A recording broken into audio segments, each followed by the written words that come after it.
मैं आपको एक चीज़ बताना चाहूँगा यहाँ पर कि कई ऐसे केसेस होते हैं जहाँ पे जो कोफिशिएंट ऑफ रेस्टिट्यूशन वाला जो आपने फॉर्मूला यूज़ करा है वो वैलिड नहीं होता।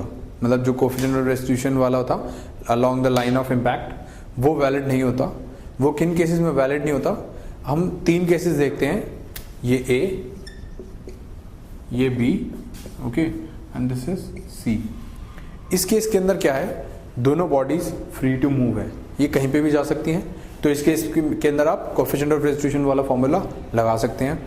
इस केस के अंदर क्या है कि एक बॉडी कंस्ट्रेंड है, यानी ये वर्टिकल डायरेक्शन के अंदर मूव नहीं कर सकती, it can move only in the horizontal direction. तो ये वाली बॉडी कंस्ट्रेंड है but this is free to move. तो इसके अंदर जब ये एक्चुअली में टकराएगी तो क्या होगा कि एक नॉर्मल रिएक्शन फोर्स लग रहा होगा वर्टिकल डायरेक्शन के अंदर, इस ये इंपल्सिव फोर्स है, नॉर्मल रिएक्शन।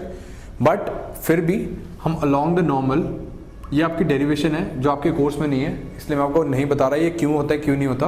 बस आप ये याद रखें कि जब एक कंस्ट्रेंट होती है और एक फ्री होती है तब अलोंग द कॉमन नॉर्मल आप ई की वैल्यू, ई वाला फॉर्मूला यूज कर सकते हैं, ठीक है। बट ये जो केस है इसके अंदर क्या है कि ये वाला जो वेज है ये सिर्फ हॉरिजॉन्टल डायरेक्शन में मूव कर सकता है, और ये जो ऊपर से एक और चीज़ गिर रही है ये सिर्फ वर्टिकल डायरेक्शन में मूव कर सकती है। इसका मतलब ये भी कंस्ट्रेंड है और ये भी कंस्ट्रेंड है, ठीक है, ये दोनों बॉडीज कंस्ट्रेंड है। तो इन केसेस के अंदर आप जो ई वाला फॉर्मूला होता है, कोफिशिएंट ऑफ रेस्टिट्यूशन वाला फॉर्मूला, ये यूज नहीं कर सकते।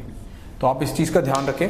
बस आप ये देखें कि अगर दो बॉडी सिस्टम है तो उन बॉडीज, ये दोनों जो बॉडीज हैं ये कंस्ट्रेंड ना हो, इनमें से एक बॉडी फ्री होनी चाहिए। अब हम एक एग्जाम्पल